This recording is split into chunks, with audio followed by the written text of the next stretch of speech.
정말로 기가 막힌 게 그러니까 집에서 내려와서 차까지 와요. 그럼 리모컨을 누르고 차 문을 열고 운전석 문을 여는 게 아니라 조수석 문을 열어요. 그 서랍에서 이렇게 뭘 다 꺼내요. 이렇게 차에다가 막 싹 이렇게 해요. 안녕하세요. 네, 안녕하세요. 간단하게 자기소개 한번 부탁드릴게요. 네. UI 탐정 사무소 운영하고 있는 우민호라고 합니다. 반갑습니다. 흥신소라고 하면은 네. 나무위키 아시죠? 네네. 나무위키를 좀 검색을 해봤는데 네. 하는 일을 딱 보면 네. 이제 뭐 사람 찾기, 불륜 현장 체증, 학교 폭력 해결, 네. 뒷조사, 네. 신상털이 뭐 이렇게 나와있던데 네. 신상을 좀 털어주세요 하는 업무에 관련된 그런 네. 받아보신 적이 있으실까요? 아무래도 이제 그 의뢰하시는 분들 중에는 네. 혹시 결혼 전에 네. 꼭 본인들이 아니더라도 각자의 부모님이 궁금할 수도 있고 그래서 보통 그러진 않겠지만 네. 아무래도 이제 흥신소 의뢰하시는 분들이 일반적인 사항으로 보시지 않잖아요. 네네. 그러다 보니까 내 예비 신부, 예비 신랑에 대한 뒷조사를 좀 하시는 분들은 있지 않을까 해가지고. 실제로 있습니다. 아, 있습니까? 네. 그렇게 의뢰를 하시는 분들은 분명 배우자가 어떠한 그런 행동들이 있었기 때문에 징후가. 네. 지금까지 그렇게 저희가 예비 신랑 신부를 지켜본 결과 사실 지금까지는 결과가 항상 안 좋았어요. 결혼까지 성공을 못 하신 거죠. 아, 의뢰를 하신 분들의 배우자 예정자가 네. 문제가 있었다? 네, 있었어요.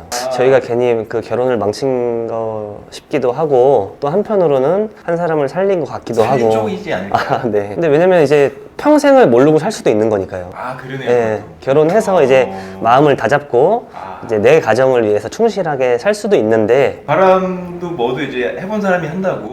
그렇죠. 결혼 전에 이렇게 막 편안하게 네. 즐기셨던 분이 결혼을 했다고 안 달라질 것 같고 모르고 결혼했으면 결혼 후에 어차피 오실 분을 좀 빠르게 만나신 게 어차피 제 미래의 고객이셨네요.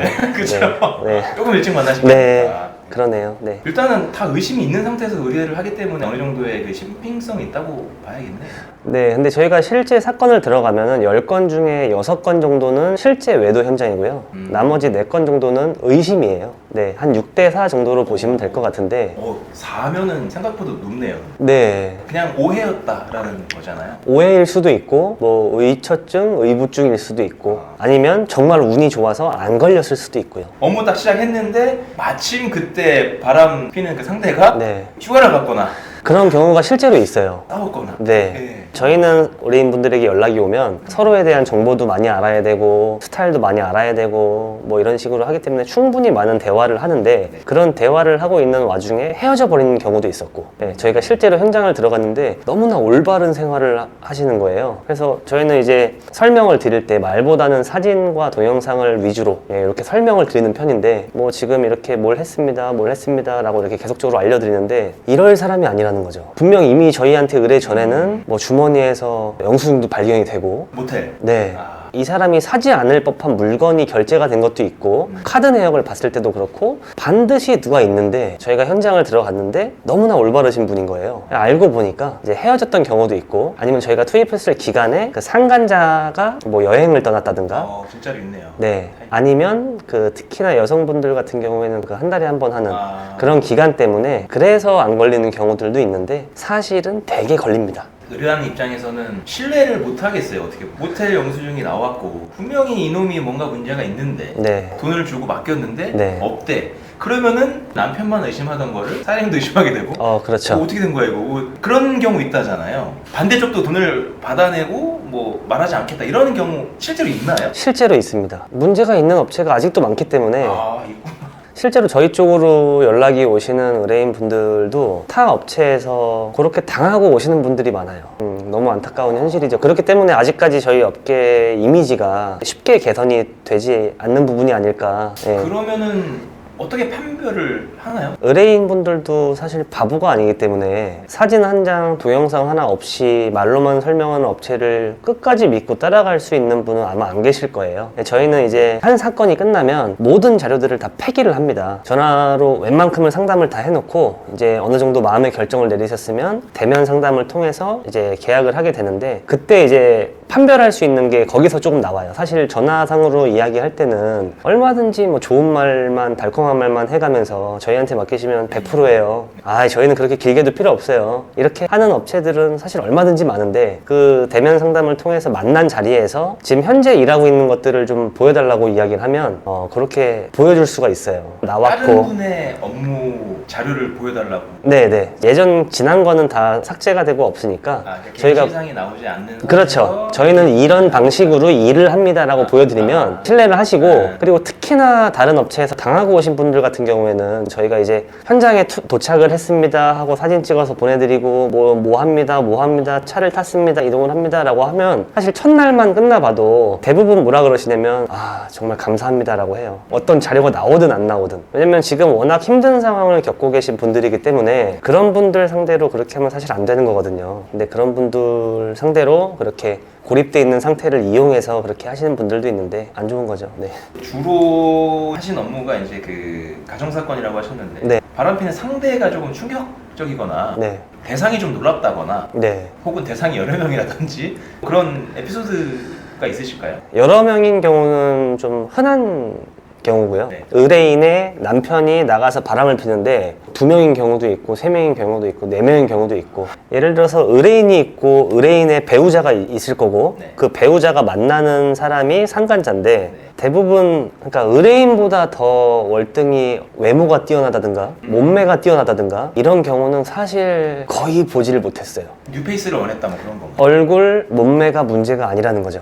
마음이 잘 맞고 네. 하는 사람이 더 우선적인 거지, 그러니까 그런 외형적인 모습은 중요하지 않다. 저희가 지금까지 봤을 때는 그런 결과물들이 훨씬 더 많았어요. 저희는 의뢰인과도 직접 소통을 하고, 그리고 현장에 들어가서 그 배우자의 만나는 뭐 상간자들까지도 다 지켜볼 수밖에 없는 입장이다 보니까 보다 보면 어떤 매력이 있을까 막 이런 생각이 들 때도 있고, 네, 우리가 모르는 뭔가 매력이 있겠지 뭐 이런데 뭐 저희가 확인해 볼 길은 없으니까요. 그 유책 배우자의 대상이 얼굴을 사진을 찍어서 의뢰인한테 드리나요? 요즘은 또 코로나 시국이라 대부분이 마스크를 착용하고 있잖아요. 예를 들면 뭐 식당, 카페 이런 데서 정확하게 얼굴도 좀 해징을 해서 드리곤 하는데, 만약에 그러니까 의뢰자인 와이프 네. 되시는 분한테 전해줬는데 이거는 뭐 사진을 봤더니 나보다 나은 게 하나도 없는 여자들이면 그건 그거대로 약간 더 괴롭겠어요. 아니 뭐지? 더 이쁜 여자를 만나? 대부분 그런 말씀을 하시는데, 아니 나가서 만날 거면 누가 봐도 이렇게 이런 사람들을 만나지 왜 나조차도 이해를 못하게 도대체 이게 뭐냐 이런 식이 되게 많아요. 납득이 안 가겠어요. 네, 그러니까 우리가 모르는 뭔가 매력이 있다. 네, 이렇게 결론을 내렸습니다. 이쪽 일을 하신 지가 얼마나? 회사에 소속이 돼서 한 3년 좀 넘게 일을 했고요. 지금 재사업한 지는 2년, 현장 경력이 한 5년 정도. 네. 맡으셨던 사건 중에서 의뢰인 중에 네. 의뢰인이 빡셌다. 네. 이런 케이스가 있으실 것 같은데. 있어요. 진짜 너무 힘들어요. 5분에 한 번씩 전화 와가지고 지금은 뭐 하냐, 어디냐. 그러니까 저희는 현장에 있다 보니까 군대에 가보면 군대는 선 보고 후 조치가 네. 이루어지잖아요. 네. 일단 무조건 보고 체계가 우선이잖아요. 네. 근데 저희 같은 경우는 현장에서는 보고보다는 선두주고. 조치부터 해야 되거든요. 왜냐면 차량이 운행하면 차량을 따라가야 되고 사람이 도보로 이동하면 도보로 따라가야 되는데 계속적으로 연락을 드릴 수가 없어요. 일이 먼저기 때문에. 이 일을 어느 정도 해놓고 예를 들어 목적지에 도착을 했을 때 저희가 이렇게 이동을 해서 여기 도착을 했습니다 라고 설명을 드리면 되는데, 어딘가요? 놓친 건가요? 지금 뭐 하나요? 남편이 연락이 안 돼요. 여자랑 있나요? 막 이런 식으로 정말로 큰 스트레스를 주는 분들이 간혹 계세요. 그 모텔에서 나와서 차 타고 이동하는 걸 찍어서 보내야 돼. 찍으려고 하는데 전화 계속 와서 안 받았더니 나중에 전화 왜 안 받냐고. 네. 현장에 있는 거 맞냐고. 진짜로 죄송한데 같이 일하시는 분들이랑 사진 좀 찍어서 보내달라고. 근데 그런 정도가 되면 저희가 이제 그만합니다. 왜냐면 사실 사람과 사람이 믿어야 이게 어느 정도 되는 부분인데, 그런 식으로 계속적으로 의심부터 하신다면 저희는 그런 취급받고 일을 안 하겠습니다 하고 그냥 끝내죠, 사건을. 이미 이쪽은 마음이 병들어 있고 신뢰를 못 하기 때문에 그런 거긴 한데 네. 사실 일을 진행을 못 하니까. 네. 일이 안 되니까요. 운전도 해야 되고 따라다녀야 되고, 그리고 사실 현장에 들어가서 일을 할 때는 저희 그 팀들과 계속적으로 소통을 해야 돼요. 그리고 사람이 계속 한 명만 졸졸졸 따라가면 티가 나니까 사람도 자 바꿔줘 하면 한번 바꿔주고 이런 식으로 하거든요. 이렇게 계속적으로 소통을 해야 되는데 자꾸 전화가 오니까 잠깐만 하고 있어 하고 또 전화를 받아야 되고, 네 제가 지금 이동 중이라 제가 연락을 드리면 안 될까요? 막 말씀을 몇 번을 드려도 계속적으로 이렇게 좀 의심하시는 분들은 사실 그 사장님 입장에서는 이게 맞는 건데 이 의뢰인 입장을 한번 또 생각해 보면 되게 괜히 마음이 더 아파지네요. 애초에 자기랑 가장 가까운 사람을 못 믿게 돼서 네. 더 아무도 못 믿는 거니까. 그렇죠. 와, 뭔가 마음이 좀 아프다. 의뢰인 중에 일단 가장 힘들었던 빡센 케이스는 일을 하지 못할 정도로 네. 너무 잦은 컨택을 하는 게 제일 힘드셨다. 그 부분도 있고 네. 또 다른 방향으로는 저희가 일을 하면서는 절대적으로 배우자한테 내색을 하면 안 돼요. 그런 분들이 어떤 일이 있냐면 예를 들어서 남편이 이제 회사 끝나고 이제 집에 가 라고 전화가 왔어요. 아니면 나 오늘 회식이야. 그래서 그래? 뭐 어디 누구랑? 부서원들이랑 하지. 누구? 그래서 뭐 남자 몇 명 여자 몇 명 이렇게 할 거야 했는데 알고 보니까 다른 여자랑 식당을 들어갔어요. 저희가 지켜보는데. 그래서 저희는 이제 보고를 하겠죠. 이제 증거를 남기고 우리한테 보고를 드렸는데 저희가 쫓던 이 대상자가 갑자기 밖으로 뛰어나온 거예요. 식당을 들어간 지 5분 만에. 뭐야? 어디 가나? 저희도 이제 또 이동하려고 준비를 하는데 근처에 서 있는 차마다 막 후레쉬를 켜고 이렇게 막 사람을 찾는 듯한 그런 모션이 보이는 거예요. 재빠르게 자리를 이탈을 했죠, 저희는. 그래서 이제 의뢰인이랑 통화를 해서 지금 현재 상황이 이렇습니다. 어떻게 된 겁니까? 라고 여쭤봤더니 자기가 그걸 못 찾고 지금 얘기를 했다는 거예요. 당신 지금 여자랑 그 식당에 들어갔지? 라고 저희가 현장에 있는데 그런 얘기를 한 거예요. 일을 못하게 하네요. 뭐 못하게 하죠. 아니 일을 하라고 돈을 줘놓고 네. 자기가 못하게 하는 거네. 그 일을 못하게 해요. 1번은 맡겨놓고 나도 못 믿어하고 그렇죠. 2번은 나는 믿는데 네. 못 참아. 네, 못 참아요. 야, 이렇게 걸려버리면 네. 진행을 못하지 않나요? 못해요. 그냥 끝이에요. 뭐 혹시 타 업체에게 이렇게 의뢰를 한다고 해도 금방 적발이 되죠. 아니 남편은 이미 더 이렇게 신경이 날카로워져 맞아요. 있으니까. 그리고 되게 일반인들이 여기서부터 저기까지 간다고 치면 이렇게 뒤를 돌아보는 경우가 사실 되게 없어요. 운전을 해야 백미러로 뒤를 보지 내가 목적지에 가고 있는데 계속적으로 뒤를 돌아보는 경우는 없거든요. 근데 이런 상황이 생겨버리면 여기서 여기까지 5분이면 갈 거리인데 막 30분이 걸려서 가기도 하고 일부러 누군가 날 따라오고 있구나라는 생각에 막 그런 트릭들이 점점 많아지고 진행이 안 된다고 보셔야죠. 그 의뢰인 중에 가장 빡센 케이스의 얘기를 나눴다면 네. 이번에는 이제 외도인 중에 혹시 이런 외도인은 좀 빡셌다. 종류는 좀 여러 가지로 다양하게 힘든데 이미 타 업체에 의뢰를 했던 분 그 한 번만 걸렸으면 괜찮은데 이제 사실 이 업계도 베테랑들이 있는 반면에 일 시작한 지 얼마 안 되신 분들도 있기도 하고 뭐 대충 하는 분들도 있기도 하고 좀 다양하게 있는데 뭐 운 안 좋게 그런 업체가 해가지고 벌써 업체만 뭐 한 두세 군데가 걸려버린 거예요. 근데 그런 이야기를 뭐 타 업체에 이렇게 했는데 몇 번에 이렇게 뭐 소동이 있었다라고 이야기를 해주시면 저희 방법이 또 달라져요. 근데 그거를 대부분 안 받으려고 하니까 사실 그런 사건은 들어가 봐야 되게 힘들거든요. 그러면 그렇게 힘든 사건은 비용이 올라갈 수밖에 없고 비용이 올라가니까 의뢰인분들은 그걸 숨겨요. 하지만 저희는 현장에 들어가 보면 딱 보여요. 근데 그런데도 끝까지 이야기를 안 하시는 분들이 계시고 정말로 기가 막힌 게 대부분 차를 탈 때 집에서 내려오면 리모컨으로 문 열고 차 타가지고 시동 걸고 이제 뭐 30초 정도 예열하고 이렇게 출발을 하는 게 일상적이잖아요. 딱 보면 그냥 되게 티가 나는 게 뭐냐면 그러니까 집에서 내려와서 차까지 와요. 그럼 리모컨을 누르고 차 문을 열고 운전석 문을 여는 게 아니라 조수석 문을 열어요. 그 서랍에서 이렇게 뭘 다 꺼내요. 이렇게 차에다가 막 싹 이렇게 해요. 국정원인가요? 그러니까 이렇게 차 아래쪽까지 해가지고 막 이렇게 막 숙여가지고 보기도 하고 막 이게 뭘 찾는 거죠? 차량용 GPS 예, 그런 것들을 찾기 위해서 누가 나에게 붙여놓지 않았을까. 근데 이렇게까지 행동을 하시는 분들은 최소 한 2, 3회 정도 걸려보신 분들은 정말 기술자라고 볼 수 있거든요. 네. 그거를 사실 의뢰인이 키운 거잖아요. 그렇죠. 업그레이드를 시킨 거네요. 네, 레벨업을 할 수 있게 도와준 거죠. 아까 그 여러 명을 이렇게 만나는 분도 있다고 하셨는데 네. 보통 여러 명은 어떻게 확인이 되죠? 상간자라고 보여지는 하나의 발견을 하면 조금 더 이제 밀착해서 감시를 하게 됩니다. 그래서 이제 쫓게 되고 결정적인 증거를 확보를 하게 되고 이제 그 상간자에 대한 정보까지 저희가 확인을 해서 소송에 필요한 만큼의 정보를 전달을 해드리는데 이렇게 해서 사건이 끝나면 되는데 이 여자를 집에 내려주고 집이 아닌 또 다른 방향으로 가는 거예요. 같은 날 네, 그렇게 이어지는 거예요. 저희도 사실 종결을 해요. 그래서 이제 집에 가겠구나 하는데 집 방향이 아닌 거예요. 어디를 들렸다 가시나 했는데 이제 또 다른 여자를 태우고 또 다른 곳에 하루 두 탕. 그래서 이제 그 의뢰인분도 이제 놀란 거죠.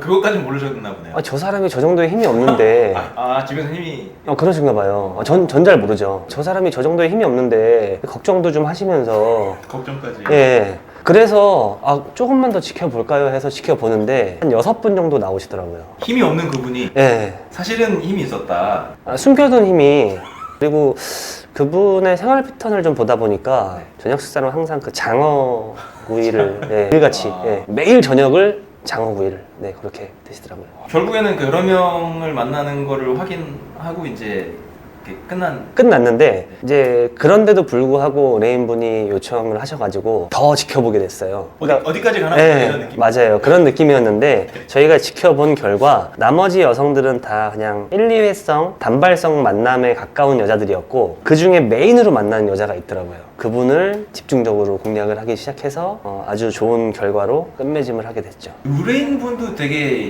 어떻게 유쾌하다고 표현하면 좀 그렇고 좀 독특하시네요.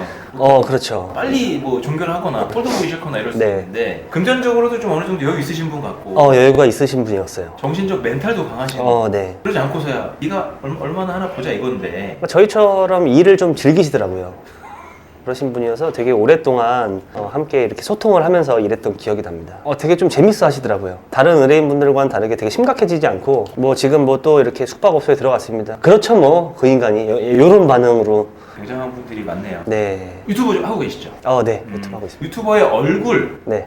그리고 네. 나이까지만 알고 네. 지역은 대충 알고 있으면 네. 이게 찾을 수 있나요? 정확하게 갈림길이 있는데요. 네. 결론적으로 얘기를 하면 찾을 수 있습니다. 일단 저희처럼 불법을 손을 대지 않고 합법 쪽으로만 가려고 하는 업체들은 예를 들어서 그 유튜버의 영상을 일단 살펴보겠죠. 그러면서 뭐 배경이나 뭐 상호 같은 거나 가게 간판 같은 거 이런 것들을 보고 지도를 많이 찾아보면서 아니면 실제로 현장에 가가지고 계속적으로 몸으로 뛰면서 찾을 것이고 이제 반대로 불법적으로 간다고 치면 이제 이 암흑의 세계를 통해서 한순간에 이렇게 정확하게 이렇게 파악도 가능한 걸로 알고 있습니다. 순복이도 찾을 수 있나요? 순복이는 누군가요? 순복이는 예를 들어 이제 이런 거죠. 출생 연도, 네. 출신 대학, 네. 그리고 이름은 순복이었는데 네. 이 본인 이름이 아니에요. 네네. 옛날에 싸이월드 있잖아요. 네네네. 이제 순복이라고 이름을 썼는데 네. 본인 이름은 아니고 네. 인상착의는 뭐 예쁘고 가슴이 크다, 돈 잘 쓴다, 네. 저랑 헤어지고 강남 나이트 삐끼를 만났다, 뭐 이런 정보로도 네. 한 10년, 15년 전이라고 해도 네. 이게 가능한가요?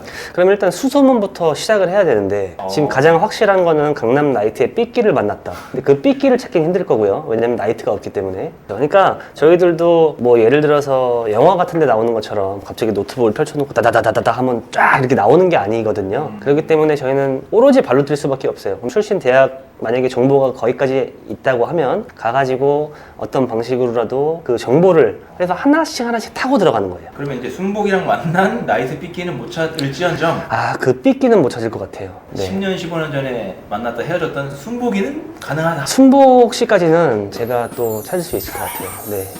알겠습니다. 네.